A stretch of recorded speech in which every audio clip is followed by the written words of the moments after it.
Ready, Jamali? Just do the intro, please. The music out your headphones.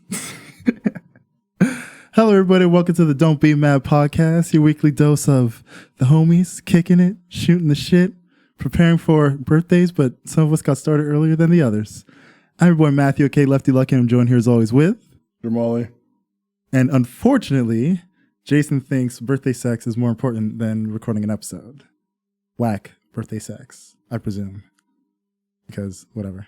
Why are you in your bedroom, bro? Just do the intro. You know. I'm doing the intro. I also told him he was going to get some jokes for not being here. So let me give him some jokes. It's his birthday. He's probably feeling like an old man. He probably woke up this morning and his back was hurting a bit more than usual. You know, because he's one more year up in age.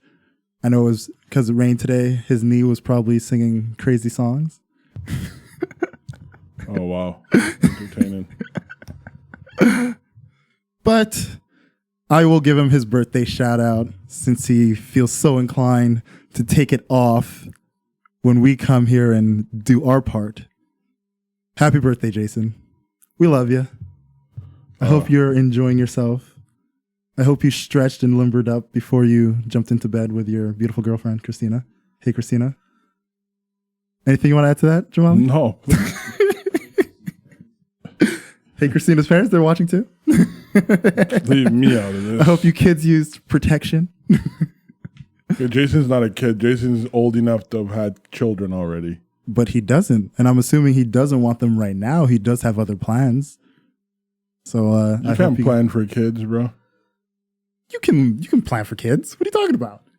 Yeah. Maybe you don't plan for kids. You just roll the dice and hope for the best. I don't roll dice. I'm not you. Couple Hail Marys. Nah, bro. Not your football team. What's my football team got to do with anything? We'll get to that. That's what you guys will get to my football team. Right, Tyler? We will get to my football team. Both of my football teams. Oh, fuck Chelsea. Hey, come on. Why you got to be like that? Is it because we're in third and you're in 11th? Whatever. So enthusiastic. How was your week? How's the mental health, Jamali? I'm great. Can't you tell? I can tell so vividly.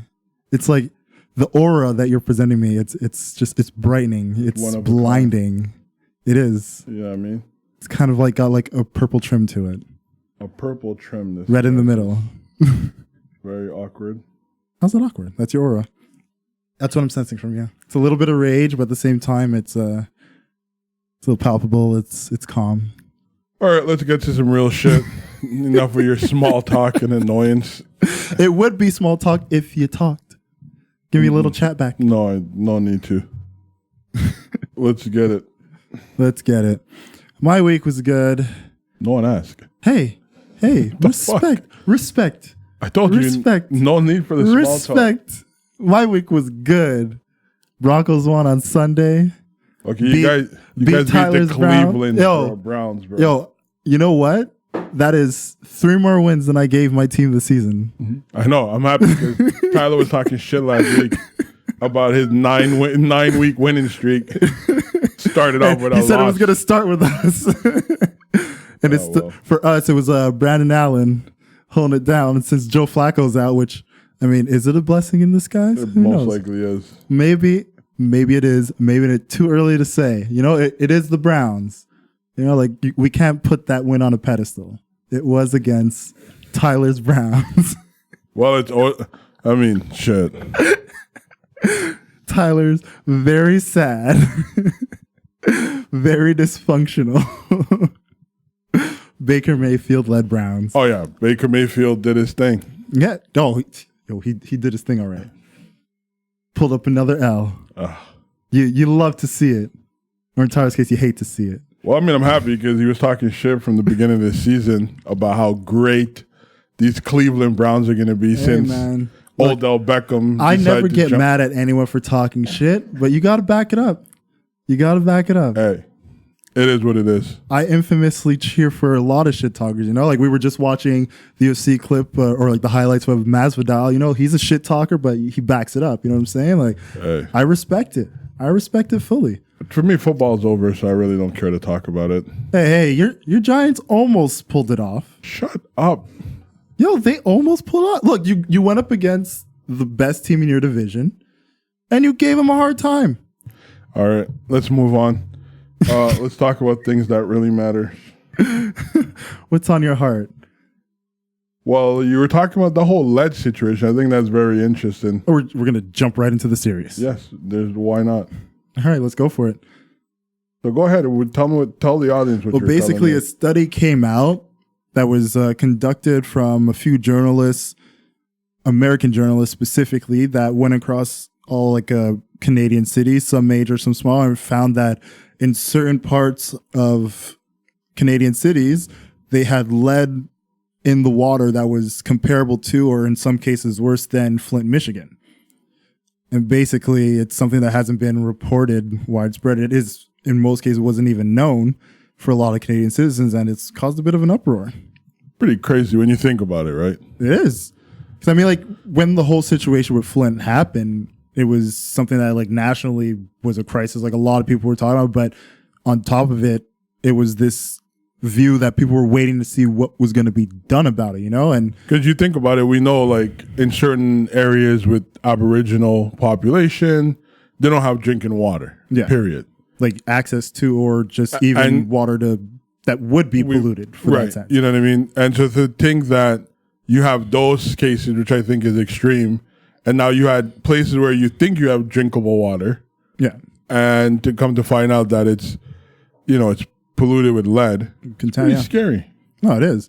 And one thing to really consider is how long has this been going on? How long has it been known, first and foremost? Well, that's the thing. It's how long has it been going on? How long has it been known? And then from it being known, what exactly was being done about it? Because although it's not the complete cities, they have said certain specific areas were affected by it. And a lot of it came about from these journalists just saying, hey, go take some of your water, go to this facility. They're known as a tester. Right. And just test the water, tell them where you got your water from. And then from that, they were basically getting the research. And there was a couple thousand in each city that they did, who from every area that they were conducting that did it, so that they can find the averages of what the lead to water.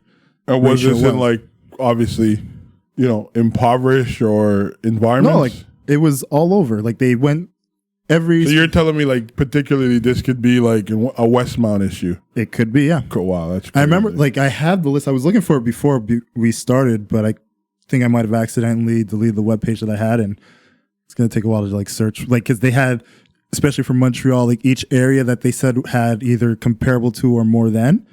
Wow. So I'll try to do a little scrolling afterwards. Is DG in that list? Huh? DG's on that list? Did not see any G, so I was like, whew. Thank God.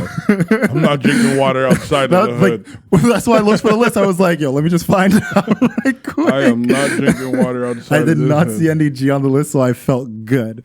But at the same time, I still was just like, yo, this is fucked up. Because, especially for a lot of Canadian cities, I know us specifically, tap water, you put it in a pitcher, put it in the fridge, you don't really think much of it, You don't actually, because we're not in one of those places where we constantly get the warnings of you got to boil the water first. There you go. So from that, it's to hear you have this huge issue now that we could have been potentially consuming, washing, cooking with contaminated water for an extended period of time. Right. You need to find out how long this was going on and who was aware of it and the potential health effects that it could have had on you or family members. Oh yeah. Basically the potential of for your health and what it could have done is pretty steep. Damn. Fucked up world, man. Nobody's safe. Yo, it's crazy though.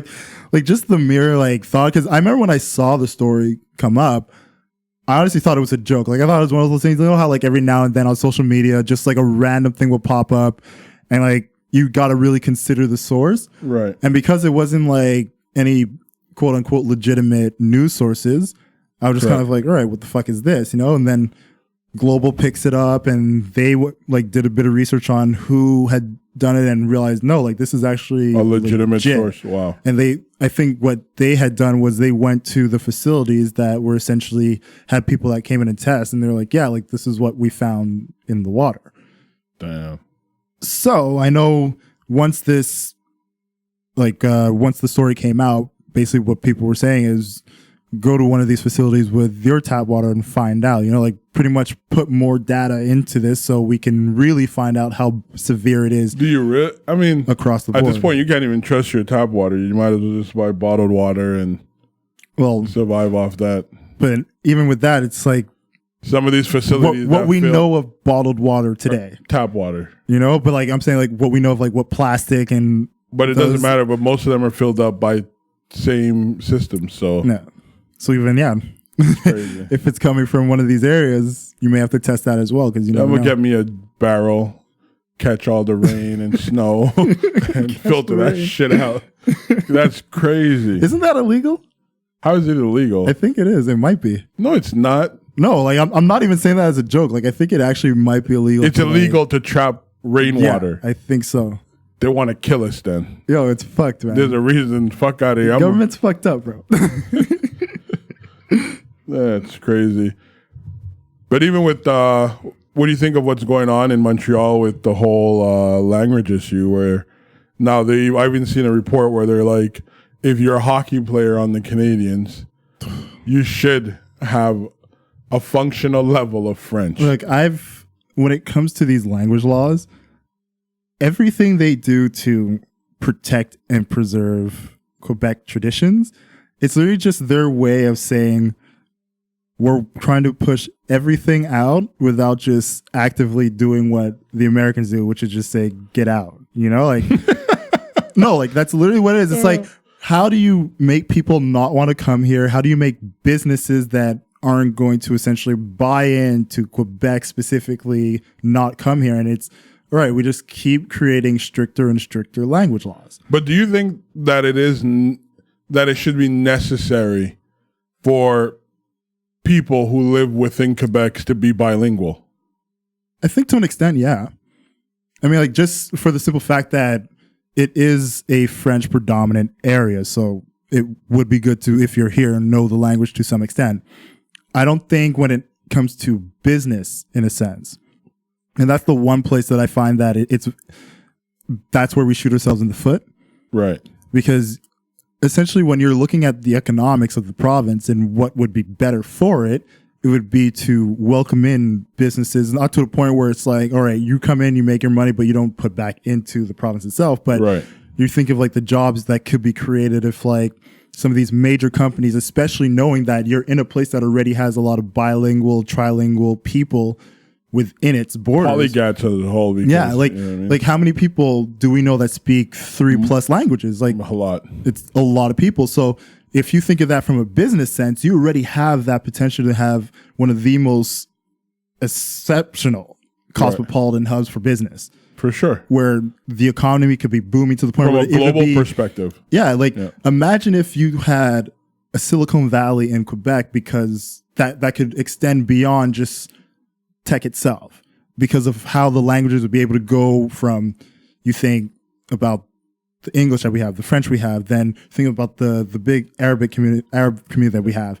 then on top of the African community that we have, the Chinese community, like the extent that you could have in creating those bridges within this province.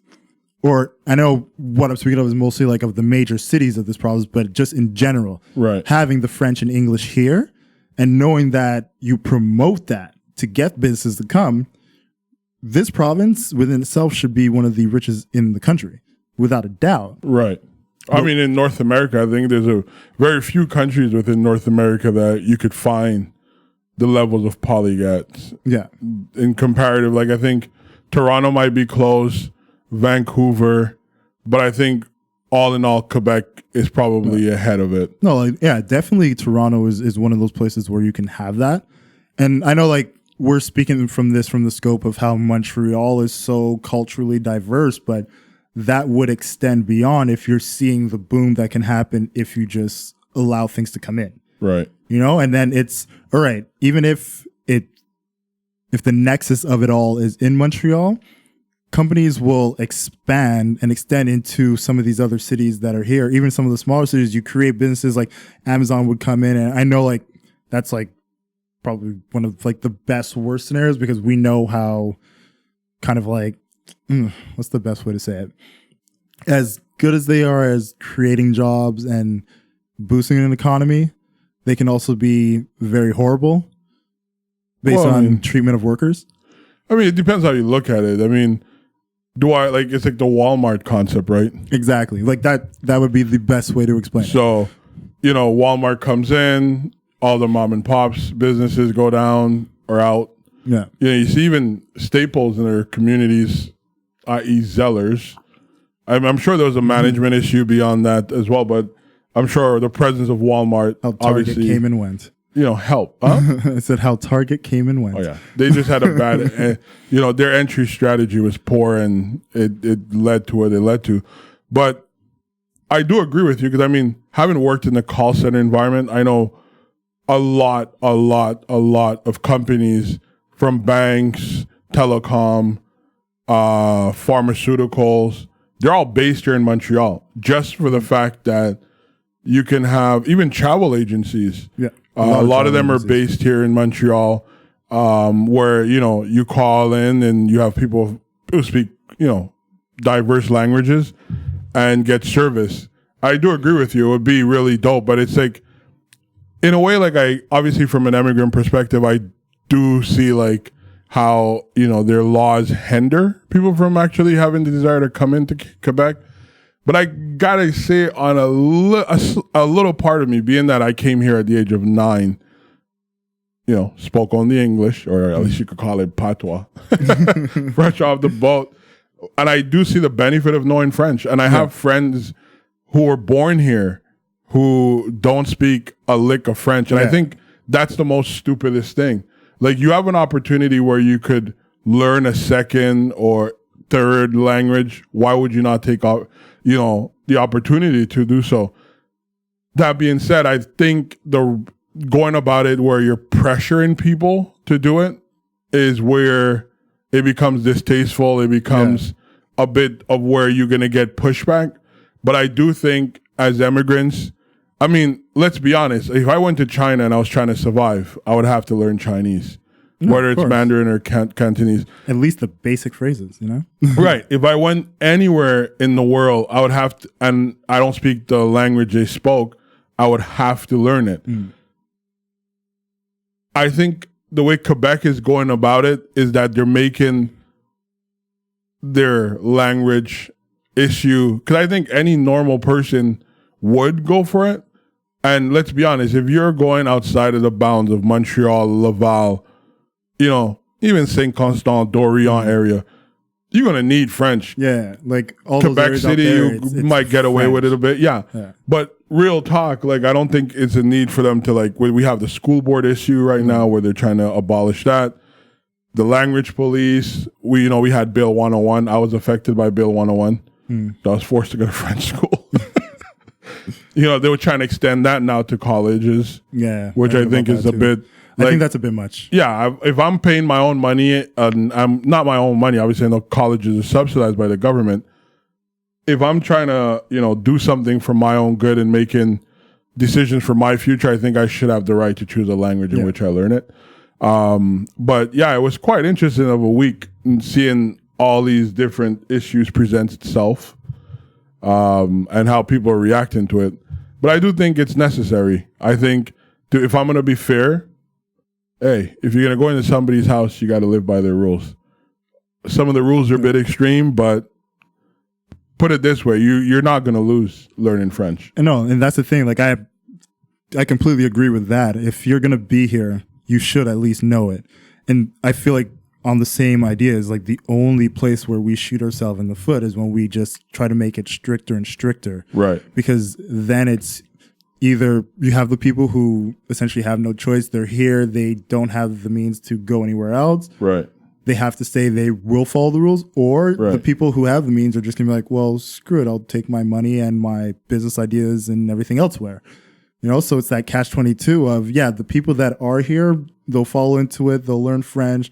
and they'll be forced into the system as you want it to be. But then the potential of the growth you could have had if you just took a step back and just said, look, French is here. Look, in the educational system side, Right.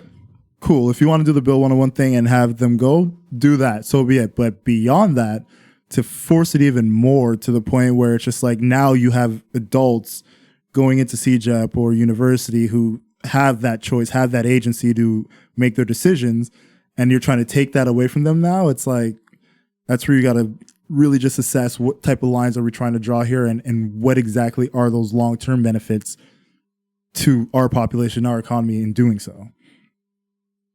I think I think also the problem why they push so hard is because I feel like they probably believe that there's a pushback that they get from, the immigrant community. Because I think, and I mean, if you think about it, from an immigrant perspective, if you get, be it however you come to Quebec, minus sponsorship, like spousal sponsorship and adoption, every other facet where you enter into Quebec, they offer you, within the first year, some form of language for free. You can go in, they'll give you, and I think that's a cool thing to do. You're not paying out of pocket. It's reasonable. They're reasonable with you. I think people just have this, as immigrant, I don't know why, I don't know when it started, this nature of kicking back against it. But what we don't realize on the grand scheme of it all is that the world's getting smaller and smaller. Yeah. People are getting closer and closer. If we could communicate, the more language you could communicate with, The better. or in, the more likelihood you are to be successful. And I think maybe as immigrants we should look at this and be like, you know what? Hey, let's find some common ground. Obviously, they're saying to take away the the bonjour hi policy that they have, which is pathetic. Like they do every year. Every year it happens. But, they're just like, we should take that away. It's like that's the same conversation as like the Merry Christmas in shopping centers. Like it's every year. Say Happy Holidays instead of Merry Christmas. Get rid of the hi in front after the bonjour. It's like, dude, come on, man. I mean, I think it's pathetic. But I mean, again, this is what we have when we live in a sensitive community.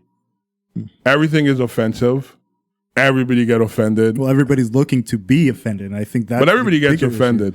And look, everybody gets offended when the offense occurs, but today it's more people looking to be offended to have something to chirp about. Right. It's like, it's one of these things of how, we had this whole stance on, being against bullying, which, great thing. Right. Like bullying isn't a good thing at all. We shouldn't have that. No. But what ended up happening in that was people going out of their way to spot and destroy and demean bullies. Which is bullying. Exactly. So it's like counterproductive. You saw the people who were bullied become the bullies because they're like, yeah, you did this to me. Right. You're a bad person. And it's like, at some point, you look at the situation that we're creating with all this, and it's like, we got to remind people the things that offend you, to do those things makes you the offender. Like you are no better than that person if you do that and take this approach.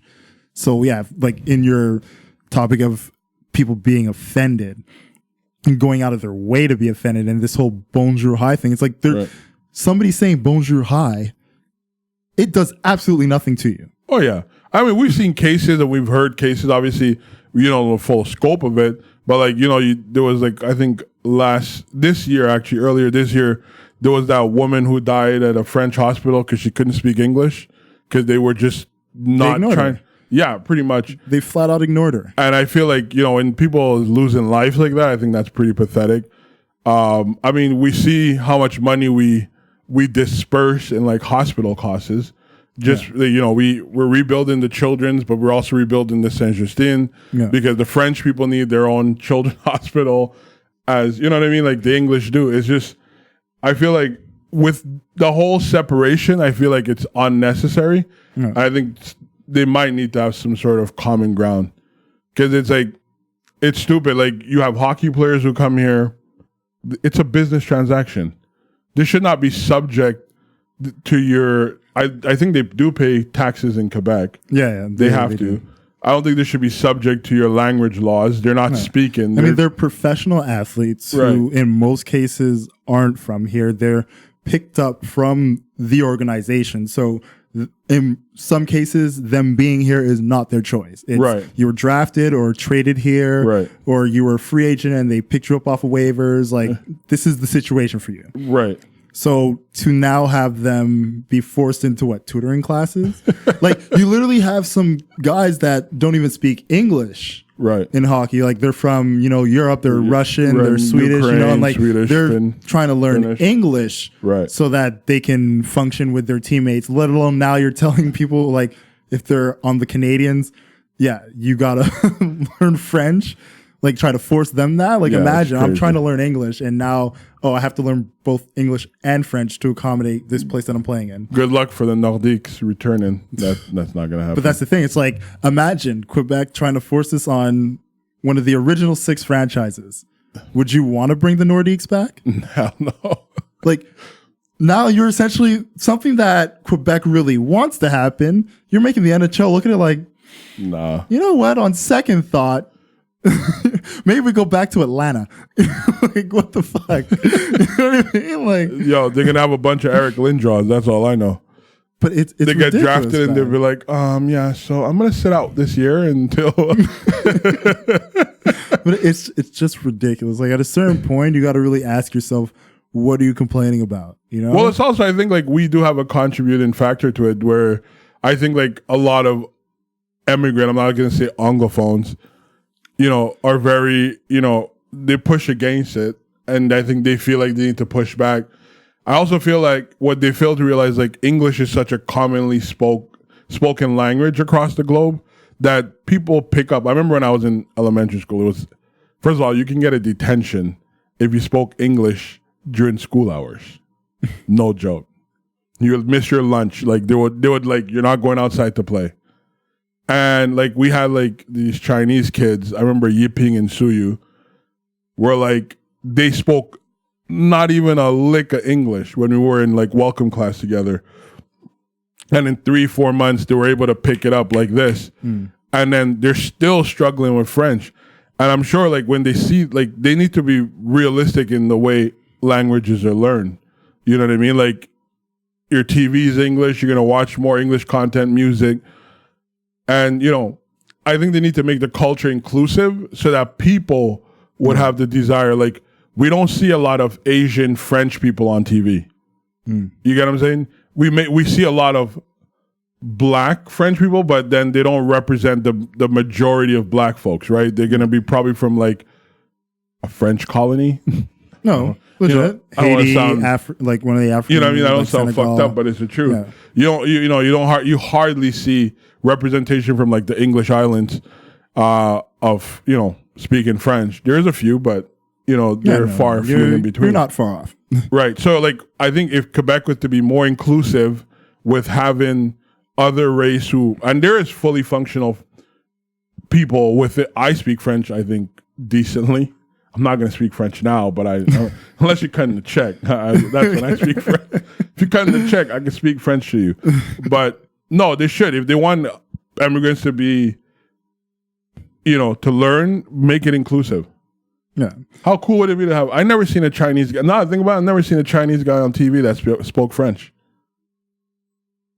I would probably have to agree with you. Like, because one of the things too, like because even for myself, like I'll watch like a few French shows, just to, like, keep the practice going because it's not my mother tongue. And yeah, like usually it's white or black, like it's not real, or Arab. Like there's not really anything beyond that. No, like I really can't remember the last time I watched a show that was like Quebec-based French and saw like a French Asian person. Like, and like I'm not saying it to be funny or anything. Like, I'm dead serious. And like people at home, like, if you know a show or if you've seen an episode or something, or maybe a talk show, send it our way. Let me know. Let's post the link. I'm curious. But like legit, like I can't think of any time that I remember such a thing happening. Maybe RDS. But even then, like, what is he commentating on? What, badminton? But I mean that's maybe the only time I could be like, I never seen that either. I'm just saying. It's kind of fucked to like think about that. We're like, wait, huh?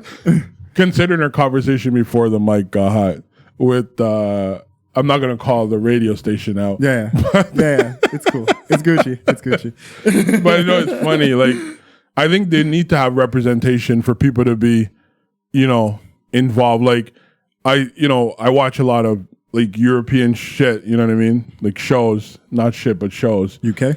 Not just UK, but like even like you watch some soccer players. Yeah. They may not necessarily speak a language fluently, but they know how to, they'll learn. Learn and they communicate. And I think it's because there's other, people that look like them that speak the language. Oh, yeah, and like you think of like a sport like soccer, right? And you think of the extent of how it goes, like the major leagues that they have. You know, like you have in the UK, you have in France, right. Italy, Spain, right? Germany as well. And a lot of times these players, they go in between, they go back and forth, or they have players from those countries coming in. So for the most part, you want to, especially if you're a manager, you want to have like at least 3 languages under your belt. So it's like, if for any reason one of them will be able to understand it, and then maybe somebody will be able to translate it, you know? Like, you look at a player like Cristiano Ronaldo, or even Messi, they're not English-speaking people. No. You know what I mean? But when they do give an interview in English, you could see they try. Yeah. You know what I mean? I think that's how you're supposed to build and be welcoming. I think Quebec need to revise its whole strategy. And like I can understand when it comes to the citizenship and the people that you're bringing in, 100%. Like if you want to have those language laws that acclimate them to the language, obviously not in the sense of what we were saying before of like force feeding it, but just make it so the language is accessible to them, that they can learn it and be able to function within the province. But when players that are here for 3-4 seasons, sometimes even less time than that, like to force them to know the language, you're pushing the buttons. Oh, you can't. No, I think there's no place in it. You can't do it for soccer. You can't force Impact players to learn it. You shouldn't be able to force Alouette players to learn it, or any professional level sport where players are coming from all over the place. You can't. That's completely out of it. Yeah, you know what I mean. Like you're gonna tell me you're gonna have an executive from Bell Canada that comes here for 3-4 months or even 3 years, and you're gonna force him to? No, you can't do that. Cut it out. I think they need to cut that out. But best of luck for all us Quebecers. All right, there was a story that came out from Jackie McMullen about Kyrie Irving and his mood swings that I wanted to touch on a bit. I don't know if did you hear about this? Yeah, I definitely did. Yeah, so for the people at home, basically it's Jackie McMullen, who's one of the most respected sports writers that is out today. Like, she's based in Boston, has talked about the Celtics, Patriots, pretty much across the board on Boston sports. And she had a piece that came out that was essentially talking about some of the issues that the Celtics had with Kyrie Irving when it came to like his emotional state, his mood swings, and just the way he goes about his day-to-day in basketball. And this was coming off the heels of a situation that happened with the Brooklyn Nets, where they were having to be a little bit more cautious to the way Kyrie works, because there were situations that happened when they were over in China where, there was a day where maybe he was like super inviting, talking to everyone, things of that nature. And then the very next day, he's just very cold, not really embracing people he was talking to like openly for hours the day before. He's now like not even like looking at them when he's walking by them, type of thing, And a conversation was started about how, at what point do we draw the line of having these conversations about players when we also have these conversations about mental health? And just at what point are we not prioritizing somebody's mental health for the sake of what we feel like the league policies and rules are in terms of like talking to media and things of that nature, Right. And I don't know how you feel about this, but like the way I was looking at it is, like we've had many talks about Kyrie as like the player, and how a lot of times these conversations come about like, is he a leader? Is he somebody that can lead a team and things of that nature? And the one thing I think we've always been able to agree upon is he has the skill. He's the type of guy you can put out there and he's going to give the effort. But when it comes to the things outside of basketball, maybe that's his hindrance.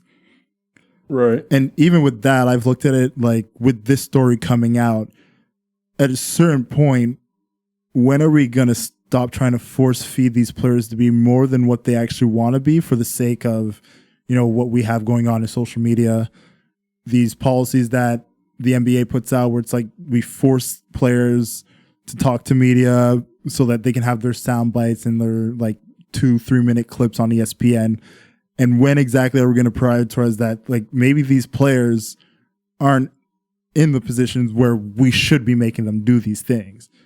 Well, I mean, first and foremost, I find it ironic that it comes out after he leaves Boston. Oh, I was that's another topic in itself. I was just like, okay, he was there for a good 3 years. Yeah. 3. I think 2. No, he broke his leg on the first year. That's true, yeah. He didn't play. Then he did 3. play 3 years. He was there for 3. Right, because, I find it ironic that she chose to put out that piece now.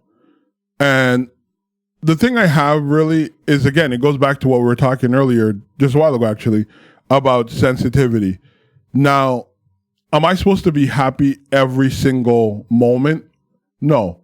Human, there are dichotomies within one individual. I think, it's obviously strange. There's days when you and I could have a really good conversation, like today. Don't ruin it, because I know you're known for it. Don't get me started. But then there's moments where like you just get on my last nerve, and I'm like, I fucking hate this kid. But you know what I mean? These guys are humans. They're not robots. Yeah. You know what I mean? Like they have a lot going, on in their heads, and obviously being wealthy, they probably have businesses they're doing. They have to trust a lot of people. When you have to trust a lot of people or rely on a lot of people for shit, you get into your head as well. You're like, is this person, he might have gone out and met a nice young lady and he's like, I really like her, but is she with me for me or is she with me for my money? Or he might have, a business that's running and doing well, but then family members saying like, oh, the business manager's taking money. Like you never know what these guys go through. And I think it's not a mental health issue per se. I just think it's a concept. It's like the same thing like where people like, I forgot her name, the reporter from Fox, when she was telling LeBron to shut up and dribble. It's sort of like, these guys are human. They should be able to express themselves as normal human beings. Yeah. They're not supposed to be jovial every step of the way. And yes, obviously, at the same time, Kyrie should be mindful of the fact that everybody's not in his head. Everybody doesn't know what's going on. And maybe he should be expressive. But at the end of the day, what brings all these guys together is basketball. And as long as he's performing on the court and he's not doing anything to diminish the value of the NBA or the team that pays him, I think they should leave him alone. Yeah, no, because like I look at it as, I look from my perspective where I know I don't have all eyes on me, but I still have days where it's like, let's say I go to work, I have a day where I'm come in full of spirit, full of energy, saying hi to everyone, how you doing? You ready to get the day started? No. Like the small talk I'm actually willing to do. Then I'll have other days where I come in and I'm just like, don't want to say a word. Let me just get my things, go to my station, do what I have to do. Let me get this 8 hours over with type of thing. Pretty much. And I do that without having hundreds of thousands to millions of people constantly messaging me, having people recognize me anywhere I go, having people constantly criticizing the work that I do, having to constantly perform at the highest level on the biggest stage, night in and night out. And on top of that, being able to literally get away and disconnect and become a ghost within society if need be once my job is done. Whereas most definitely. When you look at not just Kyrie in a sense, but these players or athletes in general, like we have or celebrity in general. Well, that's what I'm getting to. Like we have turned the athlete into celebrity. We've turned it to a position where it's like who we have you in our heads is who we expect you to be at all times. Right. And we don't give them a break. Like usually for athletes, they only had to deal with the media and they only had to deal with the fans during the season. Right. Once the off season came, it was like we didn't know what they were doing, who they were with, how they were training. It was like it's the off season. They had a kind of a private. They literally had to privacy. An extent, to a certain degree. To an extent, to the masses at that point. Not that they're out of sight, out of mind, but it's like they got that amount of separation. But now, because everything is at the tip of the fingers, these guys have no escape. And it's a wonder that we don't have more people who are essentially showing the signs of, like, I want to say the mental wear and tear of just wanting to essentially break away within the moments of being within that spotlight. You know, you have guys that will go the extra mile to appease the masses of the people and do things that will help them, you know, get like an inside look of who they are. But I think it was 2 seasons ago where there was a really big discussion on the mental health of athletes in this day and age of having constant communication, or at least the fans having constant communication to them. Right. I mean, you see it to the point where like certain athletes and celebrities for that matter will they'll disconnect the comment section. So like they'll put up a post and you can't say anything. Cause I mean, bringing it to like UK football, there was a situation that happened in Arsenal where their captain, who for months from the fans was getting bantered at, like they were just saying horrible things to him. Yeah, I remember. Horrible things to his wife, wishing horrible things on his daughter, to the point where like he just completely disconnected fans from being able to communicate with him on social media. And then it just went from, okay, we can't do it to you on social media, we'll do it to you at the game. And, you know, he's getting substituted off and they're getting like the sarcastic applauding, they're booing him. And when he breaks, essentially just flips off the fans, tells them to fuck off straight up. And then when he's walking off, he like took his jersey off. They're flipping out like, oh, you're the captain, you can't do this. But it's like, you guys for months have been belittling this man, treating him like shit. You know, and it's not just an Arsenal thing. Like you see it with Barnatelli. How many times did he cry getting off the pitch? Mario Balotelli recently just came off the pitch because there was racist chants coming from a specific section of an arena. Right. And then Samuel Eto'o, when he took the ball and walk off. You know, like, and it comes to a point where you expect these people to just eat the shit you constantly throw at them. Right. You know, like, and you think they have to do this because they wear a certain jersey or wear a certain color or they make money. That's, you know, how and it's like, yeah, it's like you get paid millions of dollars to go out there and perform the way I want you to, or this is what I'm going to do to you. Right. But at the end of the day, these people are still human. 100%. And the fact that you don't have more cases of people either doing what Kyrie does from time to time, which is, and I don't think it's a mental health issue at all. No. I think it's literally just his way of, I need to break away from you guys. Yeah. Like, you know, give me a second. It's like, let me I'm breathe. going to do this because if not, I may snap. Oh, yeah. Or you have the situation that happened in Arsenal where the captain says, you know what? I'm not going to hold my tongue anymore. Enough is enough. Fuck you guys. Yeah. You don't deserve the best from me. You guys are assholes. You guys have said horrible things to me and my family. Why should I hold my tongue anymore? You know? Like, and it gets to a point where I feel like the fans and the media, the reporters themselves, we have to really start looking at the way we go about our approach with these athletes and these celebrities. Because, well, I think also too, one of the major things that plays a major role, obviously social media. Like prior to 2006, it's not that old. I mean, I remember when we went into Dawson, you know, to get a Facebook account, you had to have a college you had email. to be, exactly. You had to have the college email, right. Or you had to have somebody who was already a member send you the invite. Right. And to see where it has, you know, in 13 years, what it has grown to be, I think that's a major, major thing. Because prior to then, you know, I don't know what Michael Jordan was doing in the off season. Was he really lifting weights? I don't know. He was gambling. 99%. You know what I mean? Did he leave the earth and come back? You know what I mean? Like, we don't know. And I think the fact that we have such, accessibility, I would say.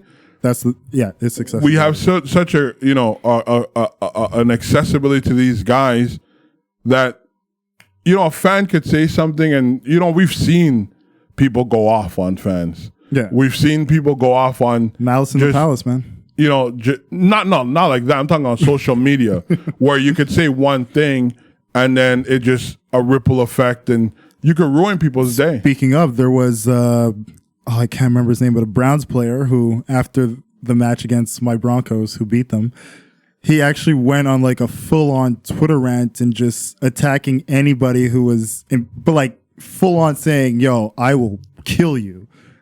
To the point where like the Browns are just like, yo, we have to release you. Like, this is bad. Oh, but wow. it's also like, yo, I just lost the game. Right. And the first thing I'm getting is like literally thousands of people in my mentions saying you're a piece of shit, you're horrible, you're this, you're that. And he lashes out because, I mean, albeit way beyond what you should. But him lashing out. Is it really way beyond that it should, or it's based on the stage in which he did it? I say you're a piece of shit. You say, yo, send me your location. I'll kill you today. Like, yeah, that's a bit much. No, it's not a bit much because if you take it into, I think it's wrong. I'm not saying it's not.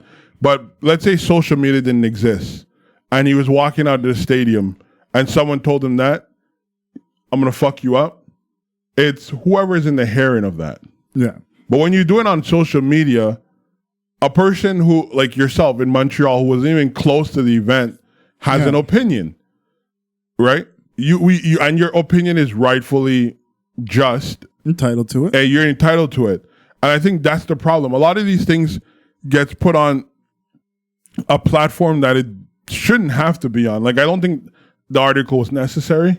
I think if the article was necessary, it would have been released a long time ago, or should have been released a long time ago.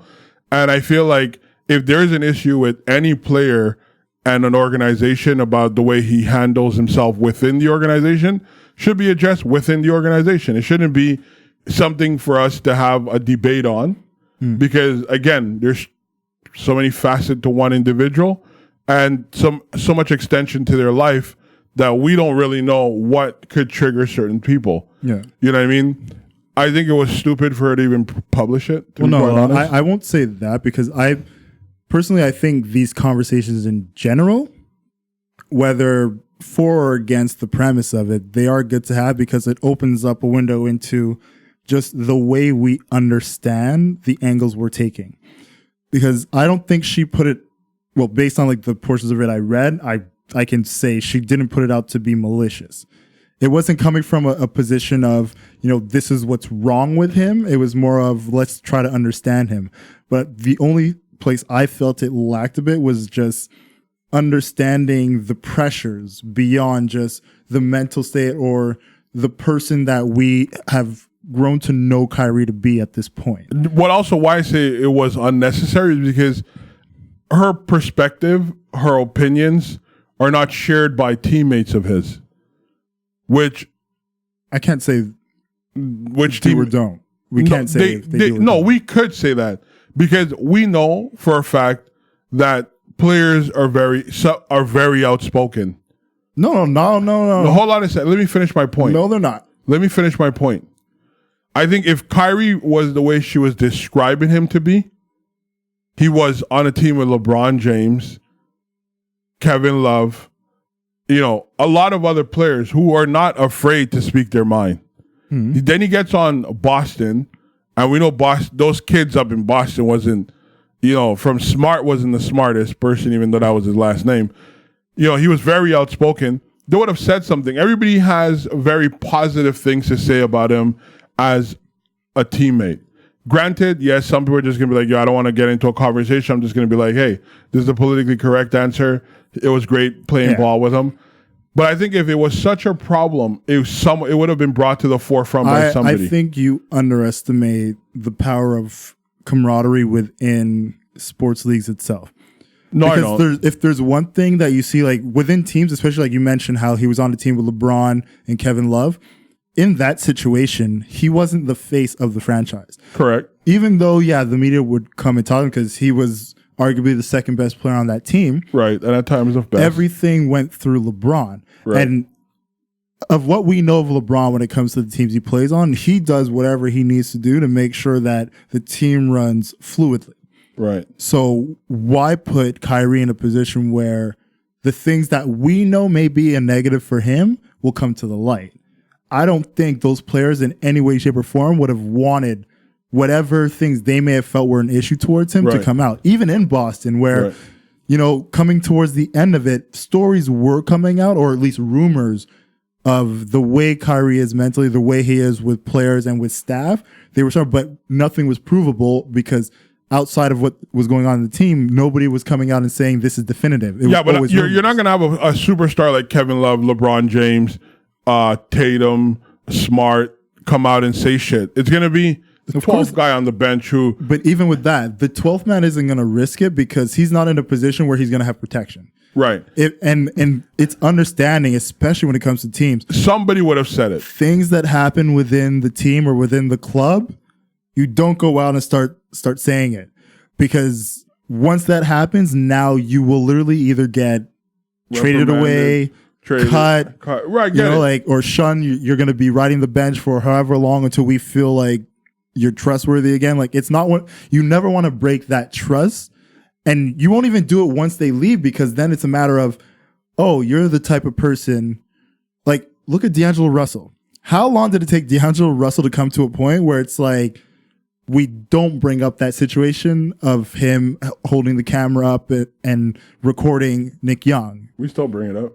But like, I mean, in a sense of, we bring it up as an example, but for a long time, it was brought up as a detriment to him. Right, absolutely. We're beyond it being a detriment. We look at him now as, you know what, like you've come into your own, you've come beyond that situation, and now that situation is more of a teachable moment and an example for everybody else to be like, this is what you don't do. He literally got traded away because of that. Look at Antonio Brown. Everybody says the shit that he did in the locker room when he was like Facebook Live or Instagram Living when Tomlin was having his speech. You don't do that. So when it comes to your team, when it comes to especially things that happen behind closed doors, you don't make it public. Grant, I agree with you on that, but I think if his problem was detrimental, like, I mean, we see what happened to Antonio Brown. I'm sure D'Angelo Russell, despite this is what we know him for, I'm sure there's probably other things, plus his age is a bit, in question as well, was causing issues or friction within the team. That being said, I do believe that if someone was an ass to work with, as how the article is trying to describe Kyrie, as temperamented, as someone who has mood swings. Like the biggest thing they were saying is the mood swings. Right. I think if that was the issue, it would have came somehow, some way would have came to the forefront a long way before she said it. Like, he's been in the league for 8 years. Yeah. I mean, come on. And think about the one time that it was ever an issue was during that time where he was the face. Right. And it's one of those things too, where when you become that person who, you came out of your way to say, you wanted to be a leader, you wanted to be here for a long time. Like, these are his words. So now you put yourself in a position where, all right, if this is who you want to be, these are the responsibilities that come along with it. And then when you don't live up to those responsibilities, that's when the rumors start. He goes to Brooklyn, and now those same rumors that were in Boston are happening in Brooklyn. I didn't hear any rumors from Brooklyn. Yeah, when he was over in China, like the conversations that were coming about his mood swings from there. It wasn't really a mood. I don't take that as a mood swing. I just take it as like, especially consider what went on in China while they were there. Yeah. But no, it wasn't even a matter of like that situation. It was literally just the way he was treating staff. And those conversations led towards what basically they put it together like, oh, these were things he did when he was in Boston as well. And that's when Jackie basically put out her story. I still think it was unnecessary. I think at this point, it is what it is. But I personally don't think it's as big as the article is trying to make it seem. And I mean, we know there's players with particular things. You know, we've heard stories of Michael, whether he punched Kerr or not. You know, there's a bunch of people, you know, who do. But remember, we heard that story because Steve Kerr eventually told us that story. Yeah, but there's also other incidents with like Horace Grant where he talks about where like Michael will get mad if you foul him hard during scrimmages. And who did that story come from? Horace Grant. I get it, but I'm just saying, again, this goes into it, the whole social media thing and the access we have to these athletes in this era, to these things coming out to be appears to be bigger than what it is. Could you imagine if there was FaceTime during the fight with Kerr and Michael? Like, that shit would have been live streaming. Beautiful somewhere. Dude, you know I wish there was Twitter during Malice in the Palace. Oh. I wish we had social media when Kobe was elbowing teammates during practice. Oh. Like, I wish these things were around, okay? Like, there's a few moments where you're just like, imagine if we had X, Y, and Z during this time. No, it's true. But I mean, at this point, I just think whether, I'm not saying our article wasn't necessary. I just think it's overblowing whatever the issue is trying to highlight. I just think a lot of people are missing the mark on what's the more important conversation when it comes to what's being quote unquote mood swings or like difficulties from Kyrie Irving. You know, like I look at it as you have somebody, and this isn't just extended to him, like it's extended across athletes and celebrities in general. Like, we are literally stretching these people so thin and expecting them to still remain the people that we see in our heads, or we want them to be, or that we fantasize them to be like the expectations that we have as fans or as observers, and when they don't live up to those expectations, now we feel we have free range to just unload on them. And it's like, no, at a certain point, you got to remember that these people are human just like you are. Yeah. And I mean, if somebody on a daily basis, like if we had 20 people that just daily railed us and critiqued us for what we did. Bro, you only need 2. But that's I what I only mean. need 2. Like 20 is too much. I'm saying 20 for it's like the extent of what they had, which is the thousands, would be equivalent to 20 for us. And it's just 20 people who on a daily basis just, oh, I saw you stepped with your right foot before you went with your left foot when you're walking down the stairs, you weirdo. You know, it's like just random shit like that. You know, oh, I saw you paid with change instead of like pulling out some bills you broke, you know, like shit like that. If that was a daily occurrence, we would literally lose our fucking minds. So imagine a celebrity or imagine an athlete who the second they step out there, if they have a turnover, right, they lose a game. Butterfinger motherfucker, you can't like. I mean, look, I'm guilty of it. I'm not saying this as if I'm holier than thou. Like, oh, you tweeted at somebody before? Dwight Howard. He knows it. I am guilty of it. Oh wow, you're petty AF, bro. I am guilty of it. But I hope you. But it's one of those things where it's not something I do anymore. You should tweet at him right now. He's playing very good for the Lakers. No, I don't tweet at athletes or celebrities anymore. No. You should. I have grown. I've learned from my past mistakes. I think Dwight owes an acknowledgement since he was one of them that you bashed. Look, let's see if he can maintain it for a whole season. Hey, at this point, he's going to get that contract. Hey, let's see if in January he's still doing this. I'm sure he will be. That's all I could say on that. Whoa, while we're on the topic of acknowledging players, I'm going to say this now. If Steph Curry cannot bring this ragtag Warriors team to the playoffs, okay, a lot of people are going to have to reassess the way they looked at Russell Westbrook.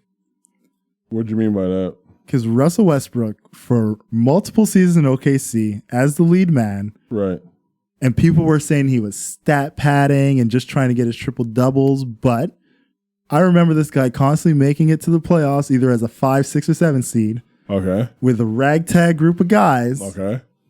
Whether they got knocked out in the first or not, making it to the playoffs. You know who also did that? I know a lot of people did that. LeBron James. Damn right. If Steph Curry this season starts pulling out the excuses and can't get that team to the playoffs, he won't. No, I don't think he will either. He won't.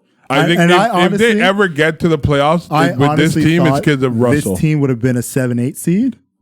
The way they're looking, they're going to be right down there with the Kings looking at lottery picks. It's good for them. In the long term, yeah. But going to have some real talks about Steph Curry on this. He's worth 200 and what? 5 million?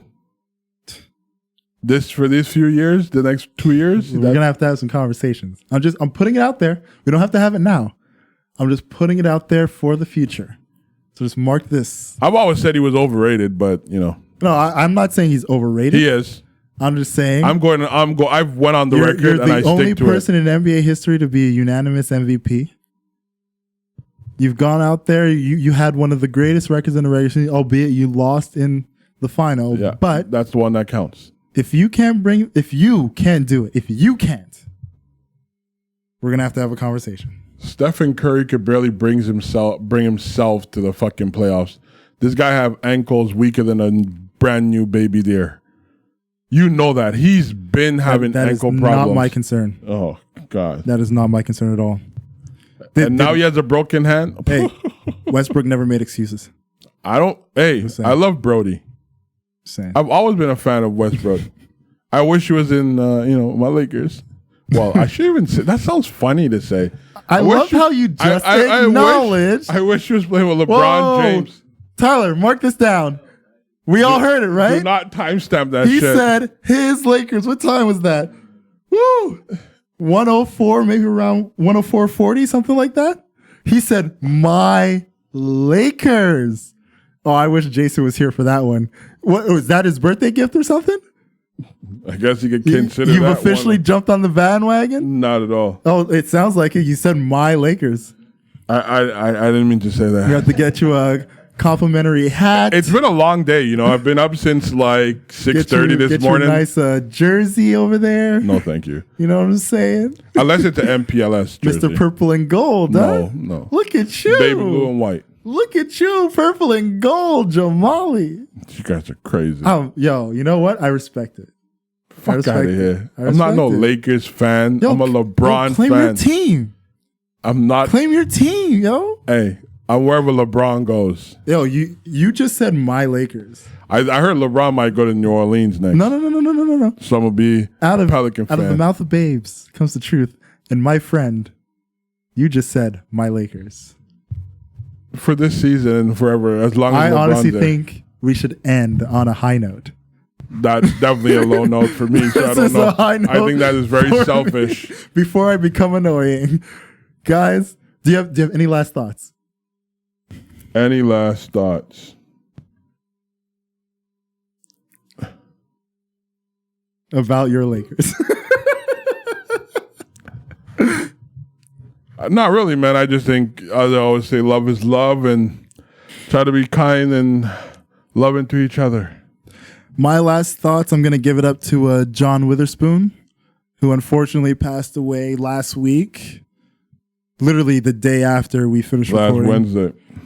It's if you've ever just indulged in black comedy, it's impossible to not know who Pops is. He was damn near Pops in everything, whether it was the Wayne Brothers, the Friday movies. He is just I like the Boondocks. Oh, yeah, he's true, yeah. He's just one of those guys that you recognizable, a legend in comedy, somebody who's made people across the board laugh. If you don't know who John Witherspoon is, please do yourself a favor. Go on YouTube, do your research, do your Googles. You will not be disappointed. He's hilarious. He's charismatic.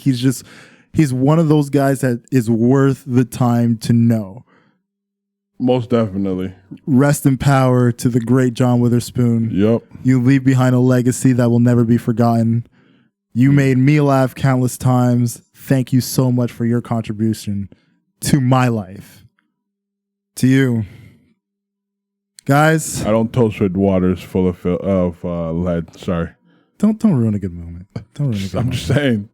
Don't put nothing Thank you guys for watching and listening to another episode of the Don't Be Mad podcast. As always, you can reach us Twitter and Instagram, Don't Be Mad Pod, or on Facebook, Don't Be Mad Podcast. We will see you guys next week for my post-birthday celebration. No one Also, cares. shout out to Chelsea. Just had an incredible comeback draw against Ajax in the Champions Bro, your last League. word is long as eight. My last word shall go as long as I deem it. It sucks. Fuck Chelsea. Chelsea. You're not gonna win anyway. You guys are third. I don't care. We had a great match today. Come back from being down 4-1 to draw it to make sure that we still keep in the running for our Champions League group. You will respect the swag, Mr. Europa League. Oh, God. Yeah, that's what I thought. Sucks, bro. Till next week, guys. Cheers. We out.